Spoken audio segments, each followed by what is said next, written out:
Vijana ambao hawajaoa na kuolewa, hebu nipungieni mkono. Kwani wako wapi? Mbona kama wamepotea? Wameogopa. Bro, na wewe hujaona hata yote hiyo. Kuna muonekano haupasi kuwa nao kama hujaoa. Yaani hizo tai ni za kiheshimiwa, sisi wenye majukumu. Mtu una wa kukupa pole hata kama una kichomi unafunga tai. Pole.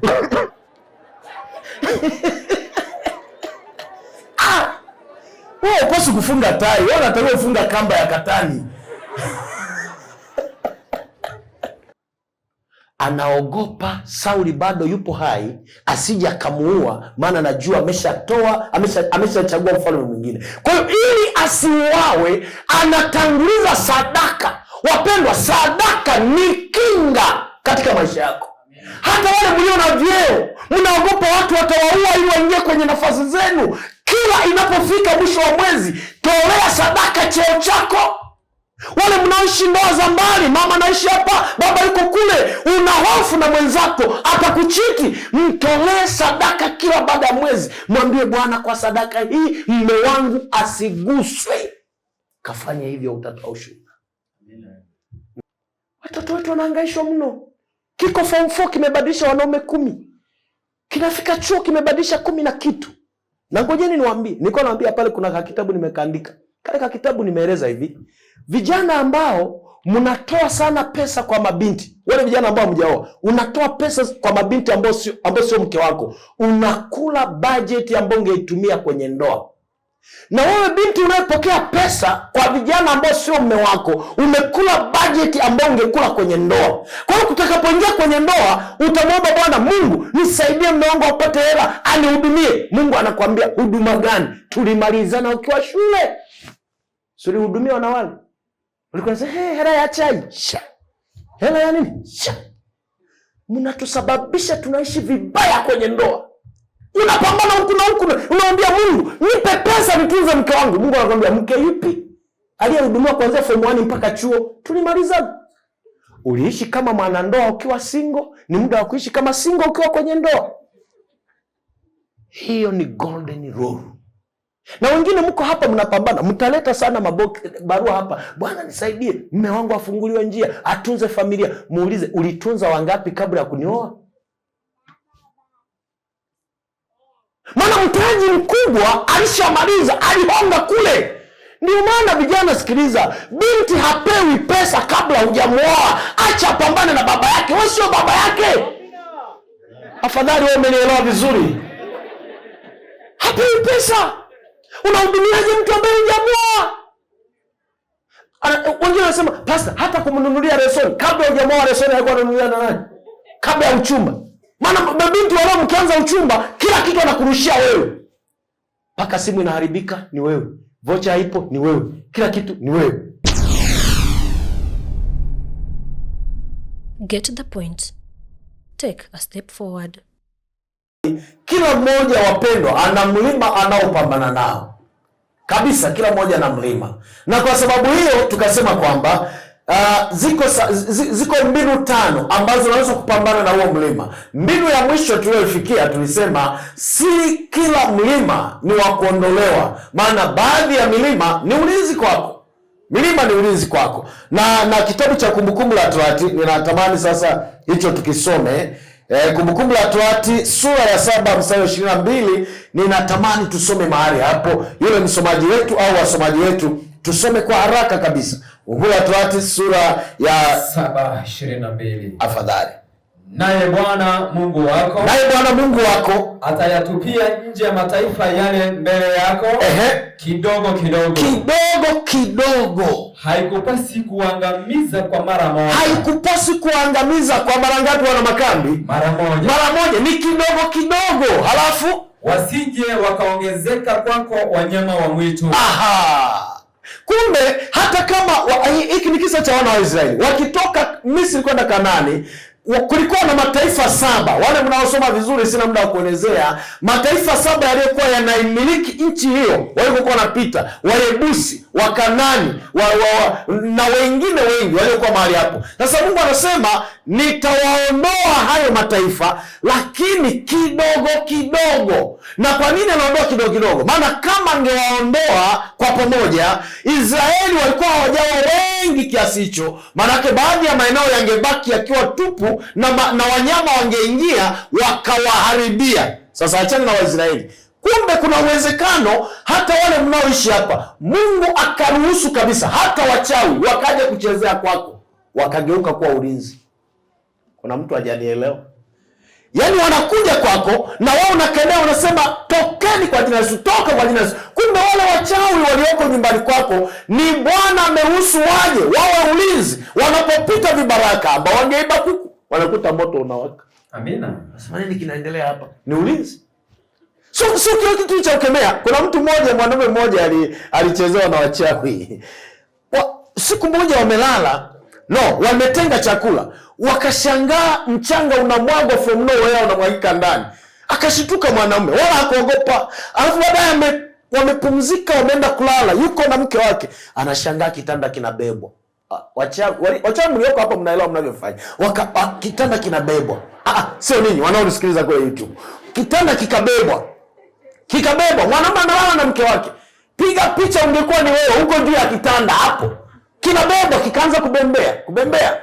Baba kamwamsha mke wake. Alo, amka. Anashangaa wako hapo, wanabembea. Mwanamke anasema ni nini? Washakuja.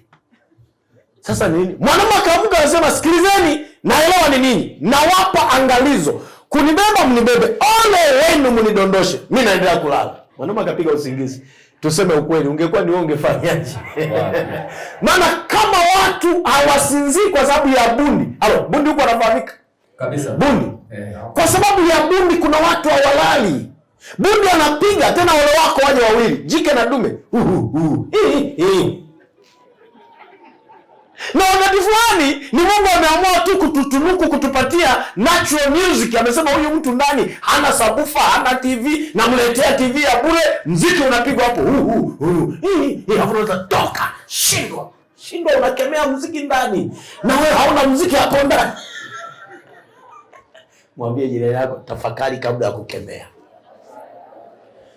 Kwa hiyo Mungu anasema sitawafukuza kwa pamoja. Na mimi nawatia moyo wa Kristo mnaonisikiliza na wote mnaonifuatilia. Kuna wakati Mungu anayaondoa matatizo kidogo kidogo. Na wewe ili uelewe, anza kutathmini kwamba nilipoanza kuomba ni nini kimeanza kuondoka kwenye maisha yangu. Bwana anaondoa maadui kidogo kidogo. Na maadui wa kwanza hawatoki nje. Maadui wa kwanza katika maisha yako wanatoka ndani yako. Ndani yako mwenyewe. Kiburi, fitina, wivu, dharau, vitu vinavyoeleza hapa Dr. Ngoa. Hivyo ndio maadui wa kwanza. Sasa Bwana anang'oa kidogo kidogo. Ulikuja kanisani ukiwa na wivu mkali. Leo hii hata mwenzako akisafiri hakuna cha wivu, hakuna cha nini. Ulikuja ukiwa na hasira, mchoro na kadhalika. Bwana anavipunguza. Kwa hiyo ahadi ya Bwana, kuna milima haitaondoka. Naomba niliweke vizuri hili, maana kuna mmoja aligusia kwamba kumbe kuna wengine wanaweza wakemea milima, kumbe Bwana ametupangia kuwa hivyo. Naomba niwakumbushe kama na ninyi mlielewa hivyo, kwamba kwa mfano unaweza wakemea masikini, kumbe Bwana alikupangia kuwa masikini. Nisikilizeni vizuri. Hakuna aliyepangiwa kuwa masikini dunia hii. Amina. Tuko pamoja wapendwa? Ila ukiona Bwana ameruhusu uwe masikini, ni mawili, moja kati ya mawili. Naomba nisikie kabisa vizuri. Moja kati ya mawili. Ukikutana na mtu masikini duniani au anapitia taabu duniani, ni moja kati ya mawili. La kwanza, Bwana ameona ni mvumilivu, ana uwezo wa kuishi hivyo na jina lake litatukuzwa. Jambo la kwanza hilo. Maana kuna wengine akikosa nguo mpya ya makambi, haji makambi. Lakini kuna watu wako hapa, nguo ni ya mwaka juzi na viatu hana, amevaa kanda 2 na anaenjoy vipindi vya makambi.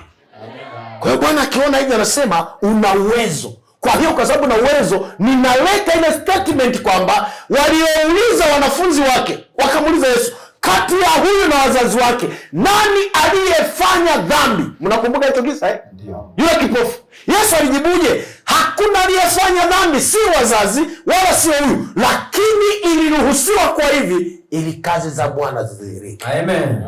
Kwa hiyo kuna mawili. Ukiona Mungu ameruhusu unapitia tabu na umeomba haiondoki, acha kugombana na Bwana. Kuna wakati unapita njia ya Ayubu, watu wajifunze kutokea kwako. Namba 2, ukiona unapambana na mzigo na hauondoki, Mungu anaona kabisa tabia yako, ili udumu kuwa mnyenyekevu lazima upitie hiyo changamoto. Amina. Ili uchongwe, utengenezwe, unawekwa kwenye barabara. Mungu anaona kabisa haka kajamani kikafungulia baraka, kakamiliki milioni, kataleta mke wa pili. Unaenda kutulia hapo, nachezea tu 200, 1000, 3000. Ukitaka tu kupanda kidogo bado za kishuka. Maana vikiongezeka tu kidogo naanza kuuliza wake za watu, umeshakula, umeshafanyaje? Kuna mwanamume mmoja kule kwetu alikufa. Sikia, this is a little story. Ni story ya kweli kabisa. Kuna mwanamume kule wilaya moja ambayo nahifadhi, wazazi wake walikuwa ni matajiri. Matajiri kabisa kabisa.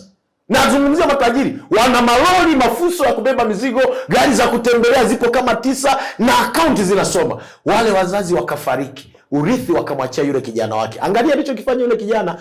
The day alipoachiwa ule urithi, kesho yake alikufa. Unajua alifanyaje? Alipoona akaunti na pesa na ana magari, akaona kuna jirani yake ameoa mwanamke mzuri. Na Mungu alivyo ajabu bwana, masikini tunajua kuchagua kuliko unakuta tajiri kazoa kituko. Lakini masikini anapembua kweli kweli mpaka unashangaa hii dunia. Ila ni kweli, maana Mungu hakunyimi vyote. Yaani hela hauna halafu tena. Anyway, akaona jirani yake alikuwa na mwanamke mzuri. Akamfuata. Sikiliza alivyosema. Akamwambia, rafiki, huyu mke wako nikupe shilingi ngapi ili awe mke wangu? Wakaangaliana wakasema, hizi si ni dharau hizi. Wakaangaliana, mwanamke akamwambia, usio na wasiwasi. Wewe mwambie alete milioni kadhaa. Wakamuuliza, wewe una shilingi ngapi? Yule mwanamume akasema, nina milioni 9. Akamwambia, hapana, milioni 9 hamna za Tanzania. Akamwambia, ukileta milioni 20, mwanamke unabeba. Kweli kweli. Akamwambia, sawa. Akaenda akajipanga. The same day, siku haijaisha, akapiga simu. Alo, fulani, nimeshapata milioni 20. Nije mwanamke? Asema, sasa hivi ni mchana, usije watanicheka, ijia usiku. Usiku kaingia, mwanamke akafunga safari na milioni 20 kwenye begi, huyo mpaka kwa jirani. Maskini tunadharaulika. Sometimes our rich people wanadhani kwamba sisi tulipaswa hata tuoe paka. No, hatufai kabisa kwa mwanamke. Yaani kuna wakati wanaona hata hatukupaswa kuishi. Kuna namna wanatuona. Lakini wanasema kwamba the same blood walionao ndio blood tulionao na sisi. Na ndivyo tulivyo. Sasa akafika usiku. Wakamwambia, umeleta zile pesa ziko wapi? Hizi hapa. Wakazihesabu, akamwambia, sasa tulia nije twende tukajiandae na mke wangu ili aondoke naye. Wakaingia ndani. Wanaume, ngoja niwape hii sera. Ukisafiri kutembelea mtu nyumbani kwake akiukaribisha, tuna keti strategically, usikae kiboya boya. Ukiona anaenda hivi mwenye nyumba, usikae kumtegea mgongo. Kaa kutazama alikoingilia. Maana haujui atarudi namna gani. Kwa hiyo yeye alichojisahau akakaa kitazama kule na mwenye nyumba ameingia huko. Wakatoka na rungu na panga, walipiga tu kama kapanya akafia pale pale. Damu zinachuruzika. Na walichokifanya, mwanamke akawahi kwenda kuripoti polisi, jamani, mimi nimeua. Umeua? Wakakamata. Sasa umeuaje? Akajieleza, jamani, nimeua hivi na hivi. Maskari wasema, kweli. Na pesa hizo hapo, na bahati nzuri nilimrekodi kila alichokuwa naongea. Akapeleka. Kesi kafunguliwa mahakamani. Sasa ameua bila kukusudia, akapewa adhabu fulani ya muda mfupi, inaisha. Wakapata na mtaji wa kuanzia maisha. Niwaambie kitu marafiki, wakati fulani Mungu anatunyima vitu, maana naona hatuna nguvu ya kuvibeba. Hata hizi karama, ni nani alikuwa anafundisha karama hapa? Ni wewe daktari ni nani? Karama. Sikiliza, hata hizi karama wengine tunanyimwa maana tutazitumia vibaya. Hebu wa baba na wa mama tuseme ukweli. Una karama ya kuombea kitu na kikatokea. Yaani mtu kimwambia ufe, anakufa kweli. Sasa umekoswa sukari, unaenda dukani. Samahani, naomba nikopeshe kilo 2. Anakuambia sina mpango wa kukopesha, na ufilisike. Unatembea unaondoka, unaenda. Nikopeshe shilingi 10,000. Unajua sina hela na ufe. Mama fulani, hivi kweli umenichiti? Sijachiti. Kama umenichiti wewe kilema. Mnaona vile ambavyo tungetumia karama. Bwana akasema haka kajinga nikikapa karama katatesa watu. Kwa hiyo unabaki hivyo. Pepo likianguka unabana kujisaidia. Pastor, kuna mwenye pepo huyo. Wewe unaondoka. Kwa hiyo kuna milima Bwana anairuhusu wananyamaharaga iendelee kuwepo maishani mwetu ili kutufanya kuwa humble. Walioelewa na waseme amina. Njia ya tatu, ya nne sasa, ya kupambana na milima tunayoipitia. Hiyo ilikuwa ni njia ya tatu, na kwa wakati wako kwenye hiyo njia ya tatu kwamba baadhi ya milima haitaondolewa, utasoma kitabu kile cha kitabu gani? Kitabu kile cha Kutoka sura ya 30 na sura ya 22. Kutoka sura ya 23 mstari wa 27 hadi wa 30. Utasoma mahali hapo jinsi Bwana atakavyoondoa taratibu. Namba 4, njia ya 4 ya kupambana na milima. Endelea kusimama hata kama utisho ni mkubwa kiasi gani. Endelea kusimama. Unaona kabisa utisho ni mkubwa, endelea kusimama. Shida yetu wa Kristo wengi, nikiwemo na mimi ninayeongea nanyi, mambo yanapokuwa mazito imani inayumba. Ahadi za Bwana zinapotea. Hapa Bwana kiruhusu kila mmoja akafungua nguo zake, ukaona kuna watu hapa wamechanja chale. Si kwamba walichanja wakiwa wapagani, wamechanja wakiwa kanisani. Mambo yamekuwa magumu. Ana miaka hajazaa mtoto, yuko kwenye ndoa, hana mtoto, anakwenda kwa waganga. Let me share this story. Kuna mama mmoja aliniambia, na mimi nilishamuomba hiki kisa ndio nakitoa, na si mara ya kwanza ukitoa hapa. Yule mama amekaa miaka 17 kwenye ndoa, hajapata mtoto. Ndugu zake wakaanza, mbona hana mtoto? Na kuna vihelele huko wanafuatiliaga ndoa za watu. Anajaza choo, hana faida. Yule mama kavumilia, anakwenda kwa watu wenye karama za maombi kama kina Kasinia. Anakwenda naombewa, anaona hapana. Baadaye akili kamwambia, nenda kwa waganga. Waganga wanadharau. Kama kuna watu duniani kabisa, sikushauri hata kama umeshindwa, waganga wana vituko. Unaweza kukuta mganga aliyeishia darasa la 2 anamketisha dokta kwenye kigoda na anamchana wembe. Kimeishia darasa la 2 D. Kikopo kinachanja chai. Na dokta damu zinatoka, na ameambiwa leta mbuzi, anaambulia damu, nyama anakula yule mganga. Akaenda kwa mganga. Mama wa watu akaenda, hata hajamwambia mume wake, akaenda kwa waganga. Akakutana na mganga Concord, akamwambia sikiliza, wewe utazaa ila kwa masharti matatu. Wana makami, masharti mangapi jamani? Matatu. Akaambia sharti la kwanza, unatakiwa uondoke hapa ukalale kwenye kaburi la mtu aliyekufa bila kuugua kuanzia saa 3 usiku mpaka saa 9 alfajiri. Unajua ni kwa nini? Hebu nitazame hapa. Ndio maana kwenye misiba watu wao wanasubiria sana historia ya marehemu. Sijajua huko kwenu wanafanyaje. Yaani wanatamani wasikilize marehemu alikufaje. Mama akaenda, akamwaga mume wake, ninaenda nyumbani kwetu, na akawaseti wazazi wake, akiwapigia mume wangu, mwambieni kweli niko nyumbani. Mama, mimi wanadhani wa mama ni waoga, ni majasiri. Akaenda mpaka kaburini. Makaburini peke yake usiku. Siku ya manane. Kalala kwenye kaburi la mwanamke aliyekufa bila kuugua. Alikufa ghafla. Lala kuanzia saa 3, saa 4, saa 5, saa 6, saa 7, saa 8, saa 9 akaondoka kutoka kaburini. Akashinda mtihani wa kwanza. Mtihani wa pili akaambiwa, umeshinda huo wa kwanza, fine. Mtihani wa pili, nenda milimani. Kule kwetu kuna milima yenye miamba mingi. Akasema nenda milimani, ukikuta kuna kinyesi cha mwanadamu kimekaukia kwenye mwamba, chukua nenda kasage, unachanganya kwenye uji kila siku mara 3 kwa siku. Msimshangae anatafuta mtoto. Anatafuta mimi ngoja niwaambie, huwa nawashangaa hata wazazi ambao mnatoa matusi mabaya kwa watoto wenu. Mnajua thamani ya watoto hao? Kuna mtu ambaye analia anasema ningepata huyu mtoto hata kama ni kiwete, hata kama ni kichaa, lakini na mimi nionekane nina uzao. Afu anaambia angalia mbwa huyu, ona inavyocheka kama ni kichaa, ona inavyotembea kama ni punda. Hauelewi thamani ya huyo mtoto. Mama katembea poli kwa poli, tafuta kinyesi. Kumbe hata wale mnaojisaidia ovyo ovyo, kumbe mnaokoa watu wakati mwingine. Tembea tafuta kinyesi huko, tafuta kinyesi. Akapata kinyesi cha mtu kilichokaukia kwenye mwamba. Akaleta kasaga. Saga hicho kinyesi, saga kwenye uji. Asubuhi na jioni anakunywa, anatafuta mtoto. Mganga akamwambia zimepita sasa siku 7 nilizokuambia, it's okay. Sharti la 3.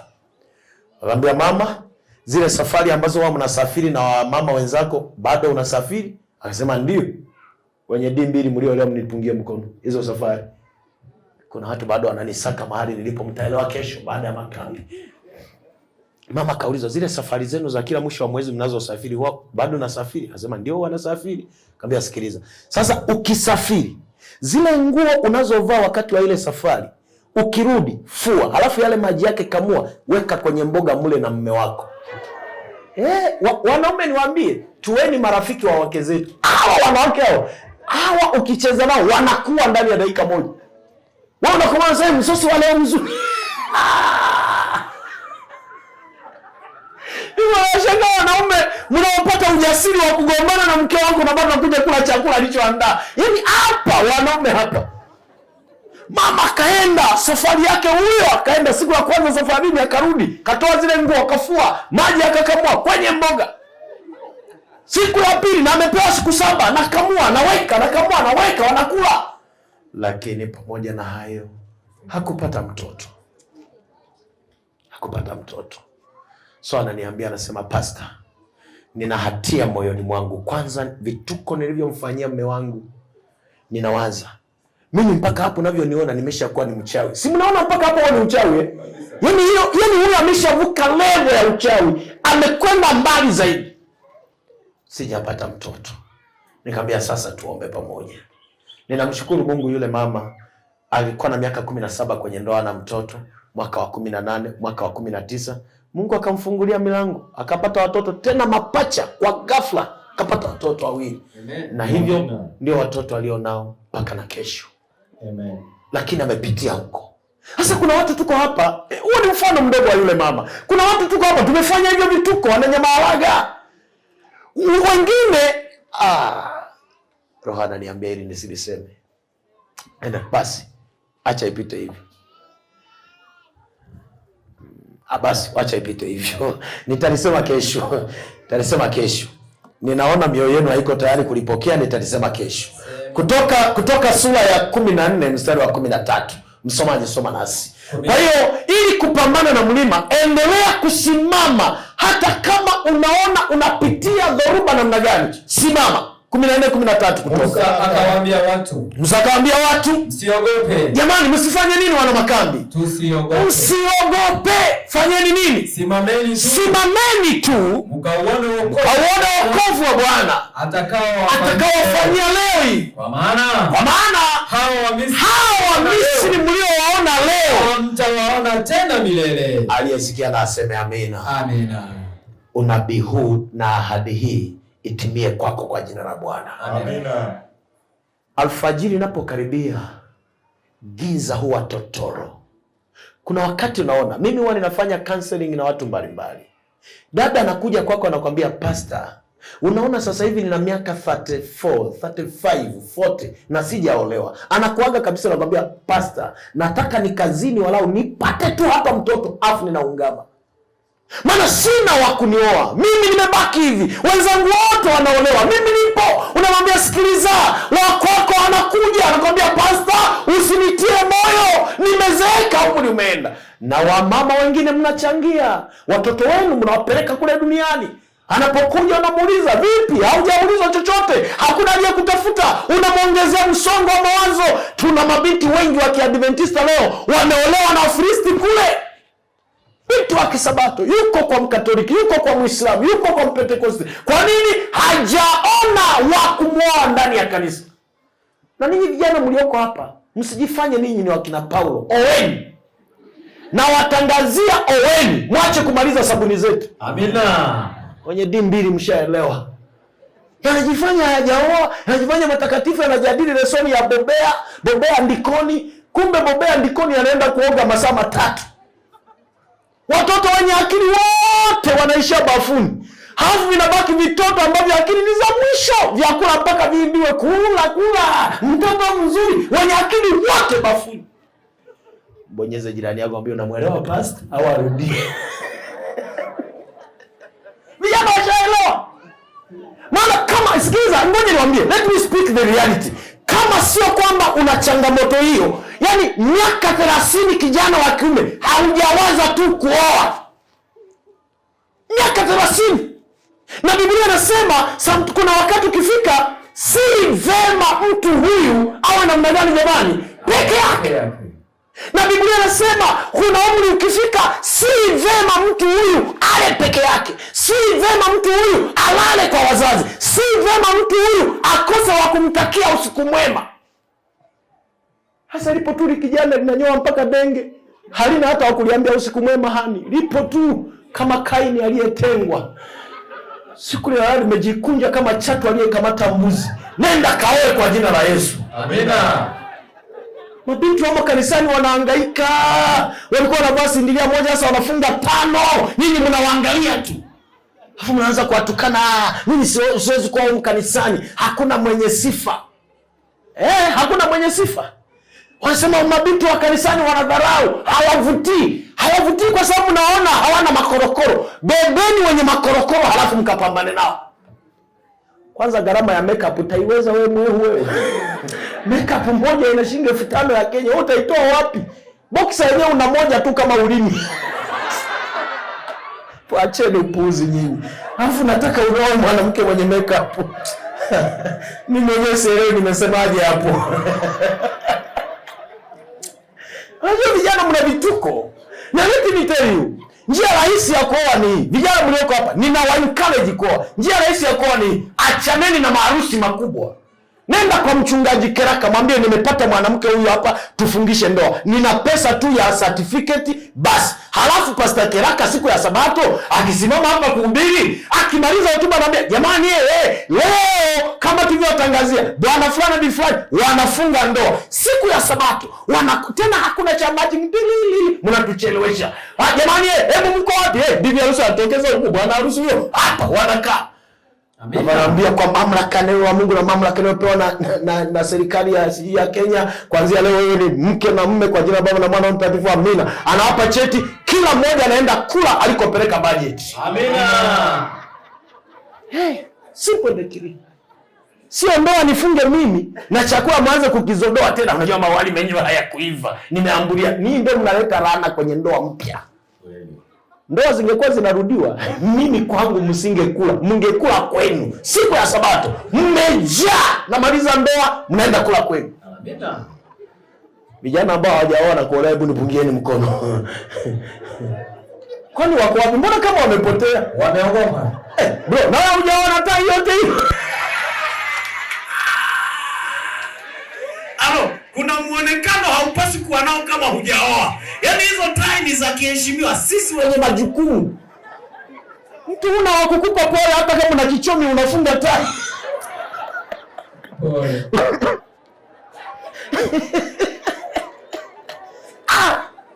Wewe upasi kufunga tai, wewe unataka kufunga kamba ya katani.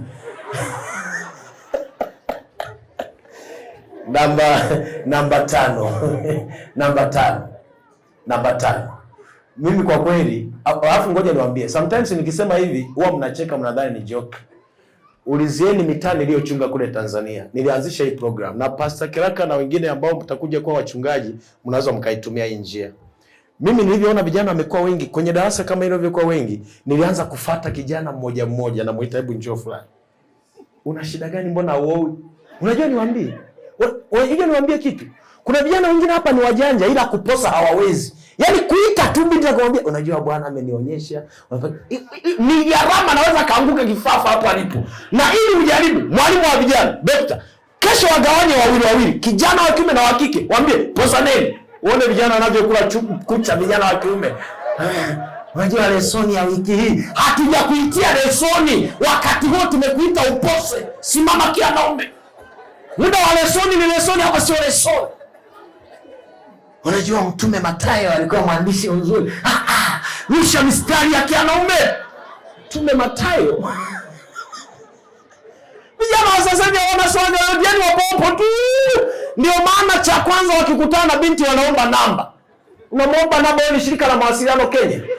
Wewe umekutana na mtu husika, unataka namba ya nini? Wewe mwambie, sikiliza, sitaki namba yako, nataka tumalizane hapa. Roho ananionyesha unafaa kuwa mke mwema kwangu, tuzae watoto. Unakataa na kubali. Mambo ni mawili, ndio au hapana? Amina.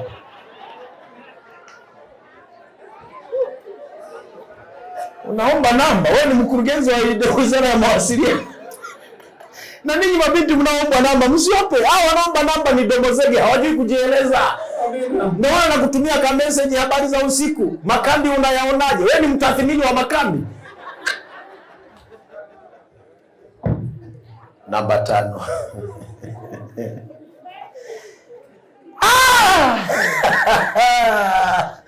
Vijana wa karne hii, natisha sana. Natisha. Alafu msivyo naibu napiga na perfume. Nani akunusi? Unapaswa ujipake upupu, sio perfume.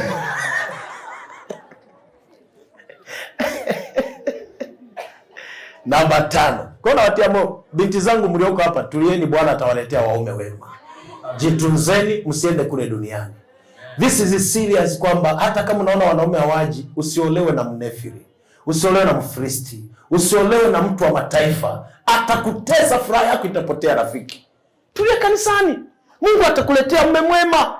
Mume anayekufaa, atakayekupenda. Wapendwa, kwenye ndoa tunaishi ni agano la milele. Sio party time, ni milele.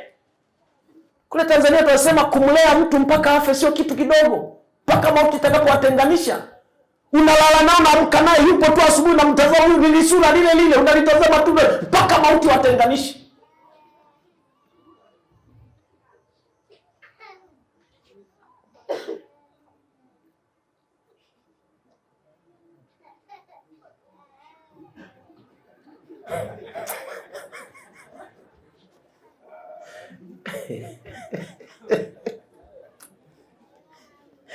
Msabato ukishinda kuposa na mafungu ya kuposea yapo, wewe ni mvivu. Namba 5. Jambo la 5 la kufanya. Hakikisha sala zako, wewe unayeomba kupambana na mlima fulani, hakikisha sala zako zinaambatana na sadaka. Sasa nisikilizeni hapo wana makambi. Hapa ndipo siri ilipo. Tuna Wakristo wengi leo wazuri wa kuomba, ila sio wazuri wa kutoa. Na kanuni ya Biblia iko hivi, Matendo 10 mstari wa 4. Nisiseme habari zangu, ni Matendo 10 mstari wa 4. Hebu soma pamoja nami kama si miskoti. Matendo 10 mstari wa 4. Matendo 10 anasemaje? Inasema akamtazama sana. Akaogopa akasema. Akasemaje? Kuna nini Bwana? Akamwambia. Sala zako na nini wana makambi? Hebu tulia wewe mwenye mic waitikiwa. Sala zako na nini jamani? Na sadaka zako. Hivi ni vitu viwili mapacha ambavyo havitengani. Ni sala na sadaka. Sala na sadaka. Sio sala peke yake na wala sio sadaka peke yake. Ndio maana ninagombana na wale mnaotoa sadaka ya kambi ili kumaliza goli. Sadaka yako iende na sala. Kila sadaka unayoitoa tanguliza sala. Na sio sadaka tu za kanisani, hata kama utamsaidia maskini yeyote, hiyo sadaka yako iende na sala. Mwambie Bwana, sikiliza, huyu leo nimemnunulia mche wa sabuni, kwa kitendo hiki saidia wanangu asiwepo maskini hata mmoja. Amina. Sala zako na sadaka zako zimefika wapi rafiki? Zimefika juu na kuwa ukumbusho mbele za Mungu. Mungu anaheshimu sana Wakristo ambao wanapoombea milima yao na sadaka wanatoa. Wanaombea milima yao, hangaika na mlima wa migogoro kwenye ndoa, hujawahi kutoa hata sadaka. Wewe unaomba tu. Wanawapa haka mfano. Hata kama ninyi mlioko hapa wazee mlioko hapa, una watoto wawili. Mtoto mmoja labda yuko Mombasa, mwingine Nairobi, na wewe uko hapa Nyamaharaga. Huyu mtoto wa Mombasa kila siku anakupigia simu. Hello daddy, good morning. Vipi unaendeleaje? Kikozi chako kikoje? Kifua vipi? Bwana mimi nakupenda sana baba, nakuombea. Sawa. Bwana nimekumisi. Ndio. Anakata simu. Yule wa Nairobi hana maneno mengi akipiga simu, na wanaweza kukupigia mara moja kwa mwezi, Halo baba, uko salama? Salama. Umeona message hapo kwenye simu yako? Ndio, nimeona. Shilingi ngapi? 10,000. Haya, asante baba. Tumemalizana, haya, siku njema. Niwaulize wazazi, ni nani utampenda kati ya huyu mwenye story nyingi bila muamara na huyu mwenye muamara bila story? Nani unapenda zaidi? Wa muamara. Simple. Kama ninyi mmefanya hivyo, Mungu yeye ni nani? Ajipeleka na story. Wewe ni Mungu wa Israeli, ulipasua bahari ikagawanyika wakapita. Analijua hilo. Acha story. Unajua uliyeisha mwamba wakanywa maji, Ayubu akapona majipu, akazaa. Ndio maana tuna waombaji wasanii siku hizi. Ana uwezo wa kupiga magoti na akamfanyia usanii Mungu kabisa. Na usanii mwingine mtausikia hata kwenye makambi ya kabla hatujamaliza. Tuna dhambi nyingi kama mchanga wa bahari. Mmezifanya saa ngapi hizo dhambi? Hivi mnaujua mchanga wa bahari hivi huku Kenya si mna bahari? Ndio. Hivi mnaujua mchanga wa bahari? Tuna dhambi nyingi, hatufai kama mchanga wa bahari. Ukichota hata kakijiko kamoja, uhesabu mchanga moja. Una dhambi zinazolingana hivi? Dhambi yenyewe una mpango kakando kamoja na kenyewe kanakupeleka kasi mpaka una pressure. Maana kama kuna watu wanaishi vibaya dunia ya leo, wenye shida ni wazinzi. Akichati anafuta, Yaani ule uwezo tu wa kutunza message isionwe, hiyo ni jehanamu kabla ya jehanamu yenyewe. Kiingia tu message, anacheka tu pekee. Ashafuta tayari. Simu ikiita utashangaa, punguza sauti, niko nyumbani. Pressure iko juu. Na ndio maana ngoja niwaambie, mimi hata kama isingekuwa kwa sababu ya wokovu, kama kuna kazi ambazo nisingefanya duniani, kama kuna dhambi ambazo nisingefanya duniani, ziko 3. Ya kwanza, uzinzi. Hiyo dhambi inapelekesha hujawahi kuona. Tena wale mliona wazinzi, mliona michepuko mingi, una 5. Unakituma message na kwambia, kwa hiyo ndo umenitelekeza. Huyu mwingine anakuambia, haujui kwamba mtoto hana hela ya nguo, hana hela ya sare. Huyo anakuambia usijizime data, bado niko na wewe. Unazikutanisha zote hizo. Lazima upunguze dakika za kuishi. Unaanza kuwaza, hivi huyu amenionaje? Ni sawa na wale mabinti mlio na wachumba wengi, bwana watie nguvu. Yaani una mchumba wa kukulipia nguo, wa kukuleta kwenye kwaya, wa kufanyia nini, karibia 5. Dhambi ya pili ambayo nisingefanya hata kama isingekuwa ni kwa wokovu, ni dhambi ya uchawi. Kama kuna watu duniani wanahangaika ni wachawi. Jamani, wachawi, nasema uongo kweli?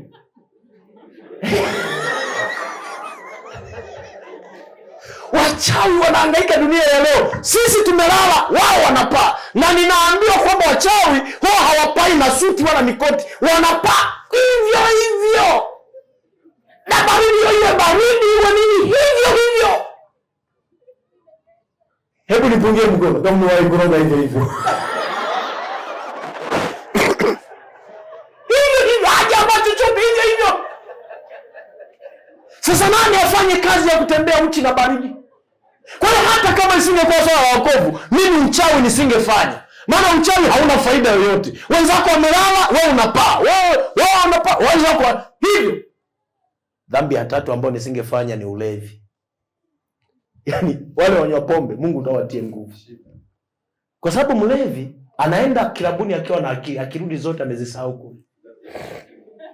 Nilikuwa nasafiri siku moja, niko Dar es Salaam, ninaenda Msumbiji. Nikalala kwa rafiki yangu moja. Dar es Salaam kuna joto sana. Anaishi na baba yake. Baba yake ni mlevi. Asubuhi tunaamka, baba yake anatusimulia, anasema, hivi baridi Dar es Salaam imeanza lini? Nimeamka usiku kwenda kujisaidia haja ndogo, nafungua mlango hivi nikojoe, nasikia baridi kweli. Kijana wake anambia, wewe mzee, una uhakika kulikuwa na baridi? Nilifungua mlango usiku kwenda kujisaidia baridi mpaka nikajisaidia haraka. Nasema, kumbe mzee alifungua mlango wa friji, alijisaidia kwenye friji.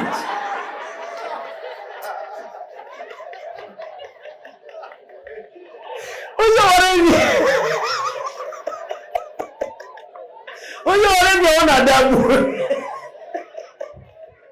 Yaani yeye akili namwambia alijisaidia nje na ule mlango aliona ni wa nyumba. Kumbe amefungua mlango wa friji. Na kuangalia kweli humo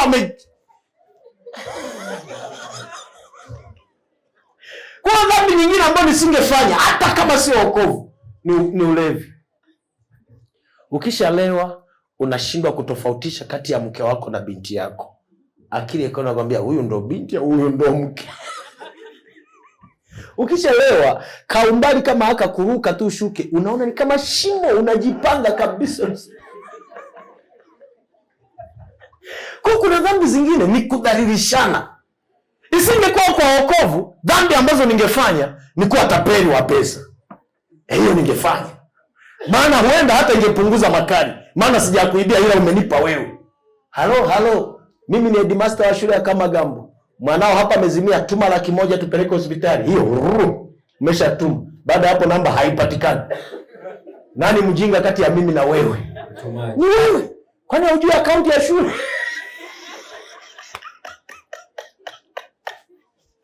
Jamani, Mungu awabariki sana.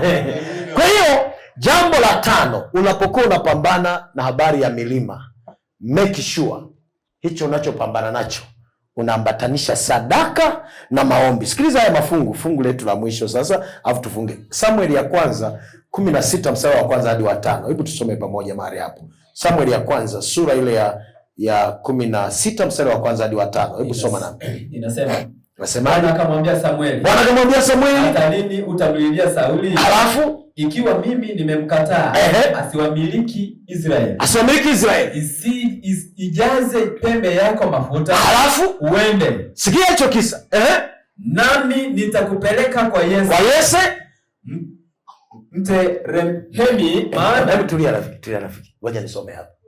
Mungu akubariki. Amen. Sikia. Anasema hivi, Bwana akamwambia Samueli, hata lini utamlilia Sauli? Ikiwa mimi nimemkataa asiwamiliki Israeli, ijaze pembe yako mafuta uende, nami nitakupeleka kwa Yese Mbethlehemi, maana nimejipatia mfalme katika wanawe. Samueli akasema, sikiliza swali la Samueli, nguvu ya sadaka inavyookoa. Sikiliza mahali hapa, nguvu ya sadaka.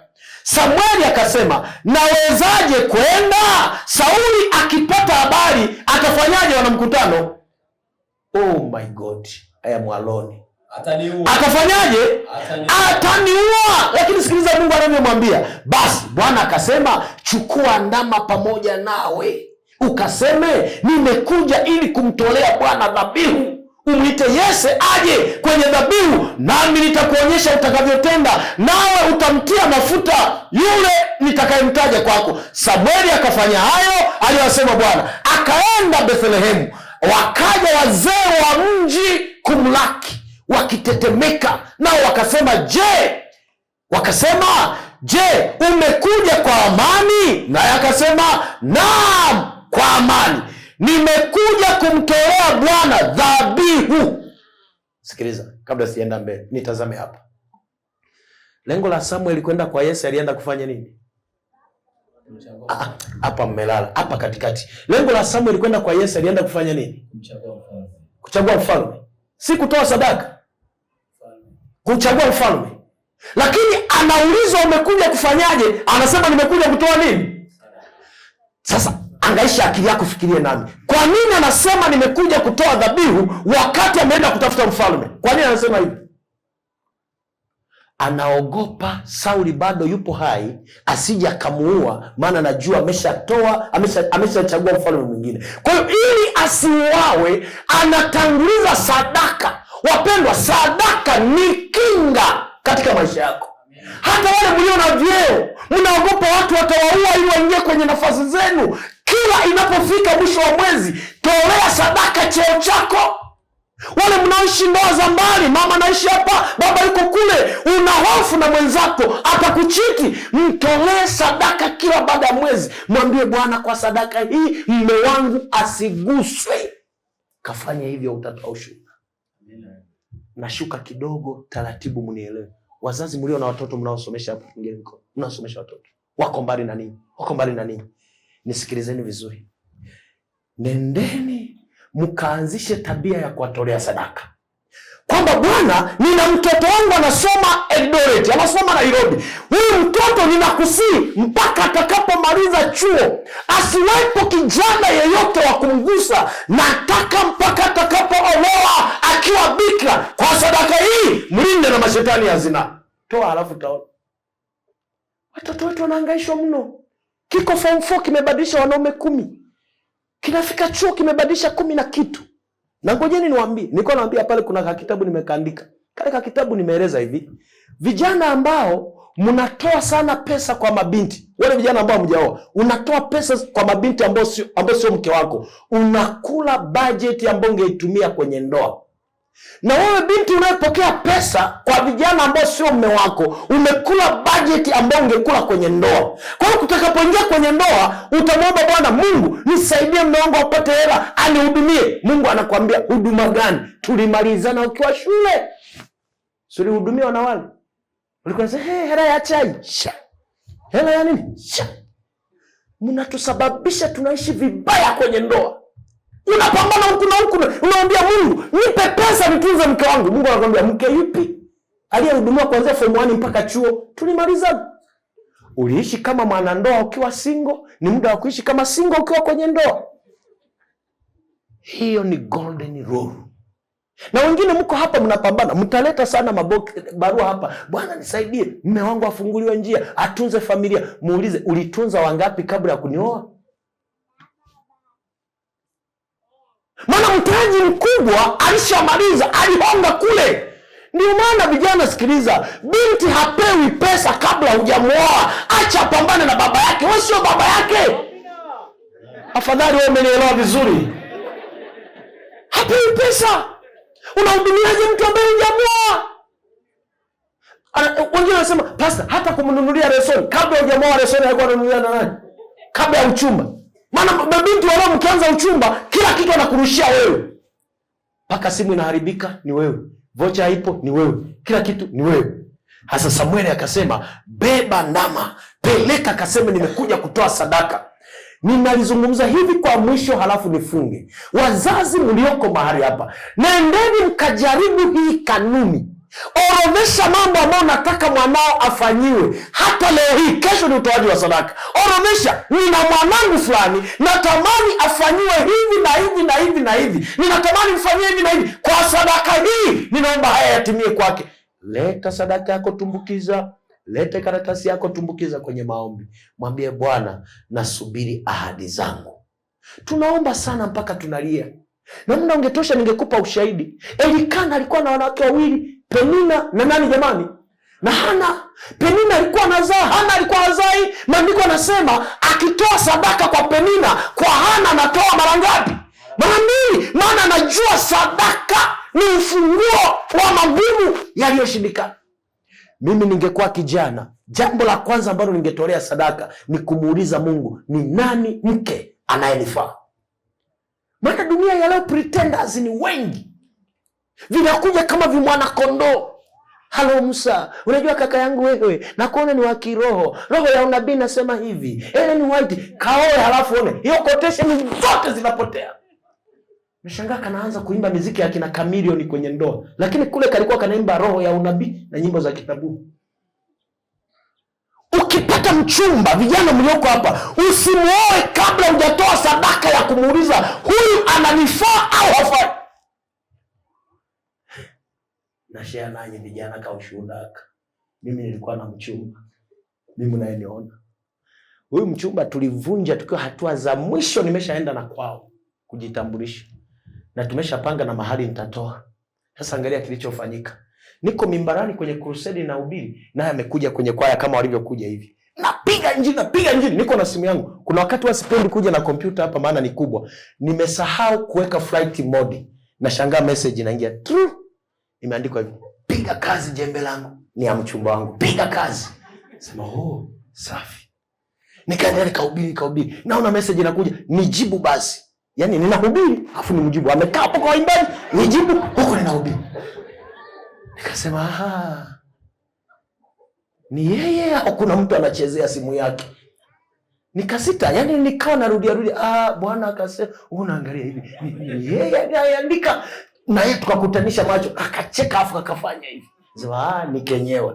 Nikarudi. Sikujibu ile message. Nikapiga, nikahubiri, nikaona message, usiponijibu naenda kujiua sasa. Nasema, he! Nikamaliza kuhubiri, niliposhuka nikamwandikia, kuanzia leo wewe hunifai. Mimi niko nakemea dhambi. Wewe unataka nijibu message ya mahaba. Haunifai hata kidogo. Amen. Unajua mtumishi, kwa sababu umeamua kuniacha naenda kujinyonga. Nikamwambia kama unahitaji kujinyonga, niambie kamba inauzwa shilingi ngapi, nitakusiponsa pesa ya kamba. Mpe kileo aliye karibu na kupotea, apotee, hasa umaskini wake. Unanitishia kujinyonga, tuko kwenye uchumba. Tukioana si ndio utanitishia kujichimbia ukiwa mzima? Maana kanuni ya ndoa inasema akikutukana mkiwa kwenye uchumba, kwenye ndoa atakupiga. Akikupiga mkiwa kwenye uchumba, kwenye ndoa atakuvunja miguu. Akikuvunja miguu kwenye uchumba, kwenye ndoa atakunyonga.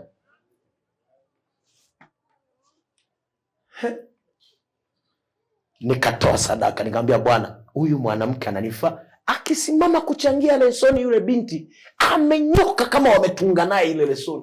Unajua lesoni ya leo, hii picha inatuonyesha. Watu wakasema mtumishi akakata kufaa. Wewe ukihubiri kenyewe kanafundisha kaya na familia. Unaona watu wanavyojua kupushi kana kwamba kwenye ndoa tutakuwa nao upo. Hapo ndani tutakuwa nao. Kumbe baada ya ndoa wao wanaenda kwao, mimi nahangaika na mzimu wangu hapo. Nikamwambia, sasa sikiliza. Nikamwambia mara ya kwanza namwambia mchungaji wangu, yule binti nimemwacha. Umekosea mtumishi, huyu atakufaa. Unavyochambua lesoni. Nikamwambia ndoa haifungwi na kuchambua lesoni. Maana hata mapepo yanachambuaga lesoni. Kuna wamama wako hapa hata ukimuuliza fungu la kukalini hajui, lakini ni mke bora kwenye ndoa. Kuna vingine ni viwembe, ukikiuliza hata usiku kimelala kinaota. Ukaniambia wana wa Israeli walitoka Misri mwaka gani? 300 ngapi? Kimesha, lakini ni kipepo kwenye ndoa. Mafungu mengi lakini bado ni kapepo kwenye ndoa. Mwambie jirani yako, sio wewe, ni wale wa Tanzania.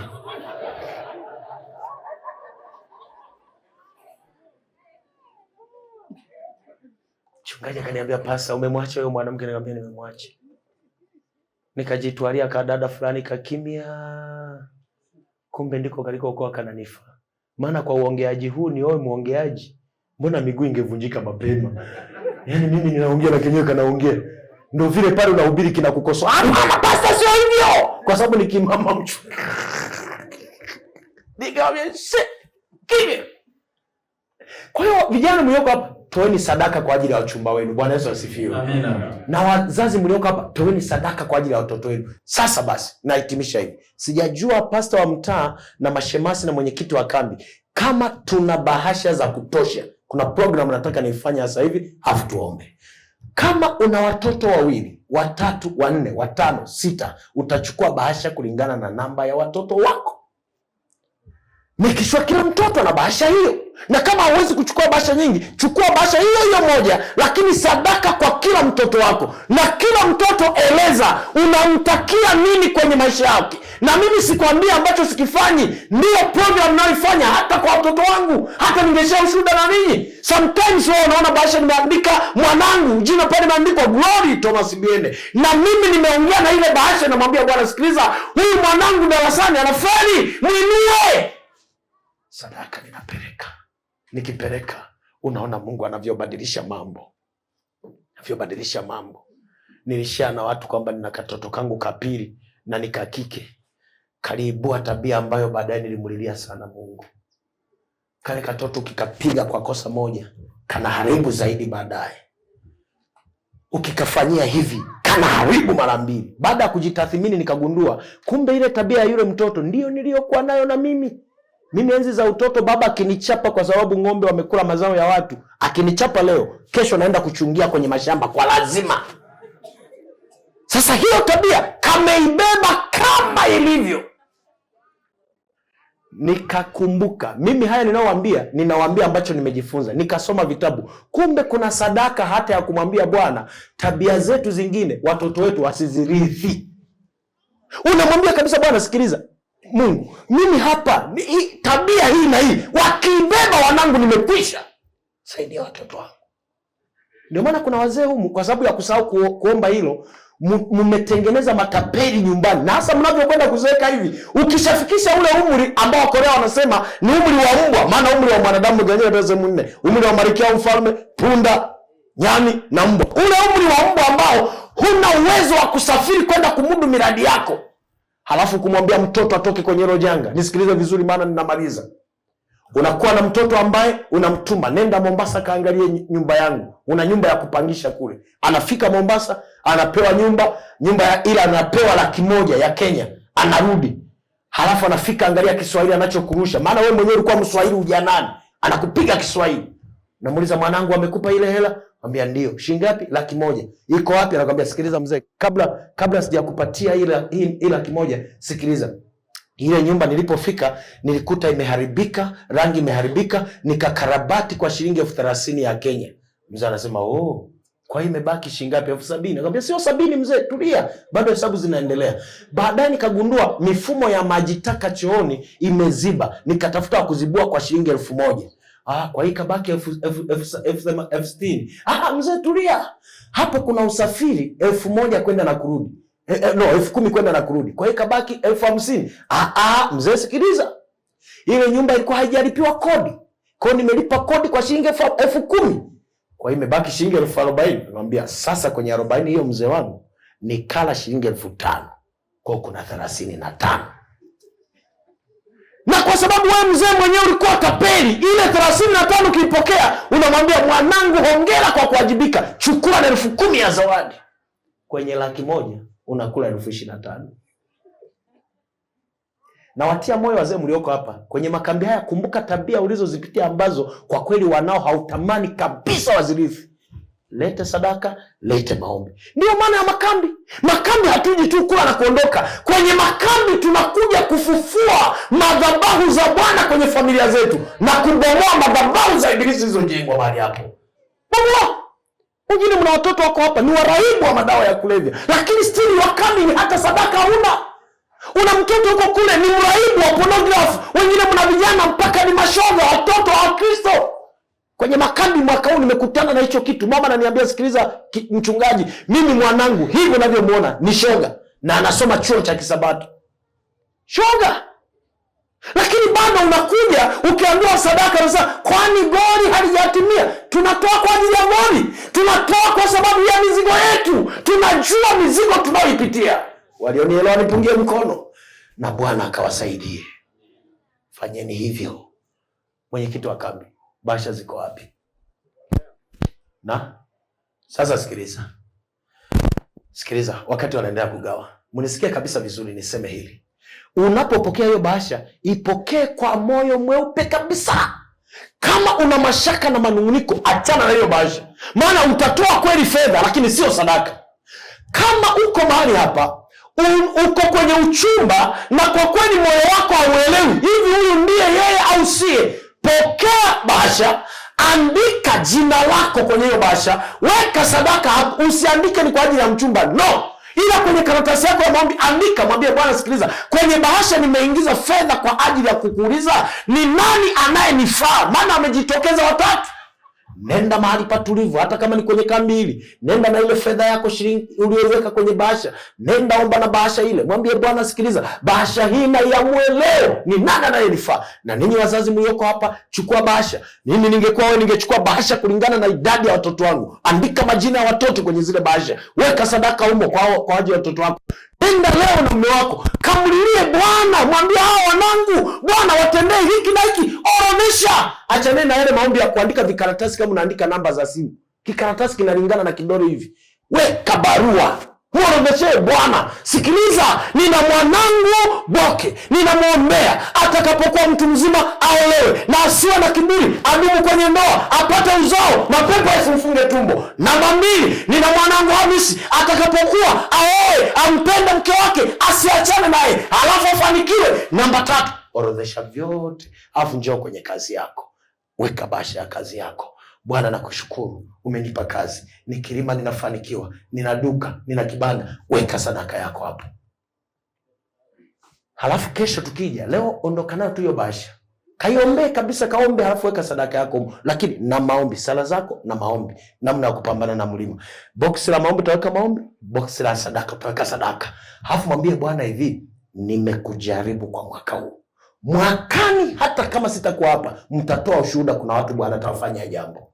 Na mtaliona kama naamini, fanya hivyo. Mashemasi gaweni bahasha. Sasa wanaohitaji zile bahasha, nyosheni mikono, afu tufunge. Nyosha tu kwa moyo mweupe. Kama ulishachukua, it's okay. Kama hujachukua nyosha mkono wako. Nilikuwa kwenye kambi moja, nikasikia mmoja anasema, mbona sasa tunataka kuwa kama walokole? Unajua, ngoja niwaambie, kuna vitu wa Sabato mnavunga kama hamna mizigo duniani. Ndio maana wale watu wa kule wanafunguliwa na ninyi mnabaki na mizigo yenu. That's why mnakimbia kwenda kule. Hii formula sio ya kilokole, ni biblical formula. Sala zako na nini jamani? Na sadaka zako, mwisho wa kunukuu. Sasa chukua bahasha. Unapochukua bahasha, usimame sasa, mkutano wote tusimame. Kesho Bwana akituamsha salama, asubuhi na jioni, nitakuwa nikizungumzia makosa tunayoyafanya wakati wa kuomba. Ili kesho unapoleta maombi usikosee, maana kwenye kuomba kuna makosa. Kuomba ni formula.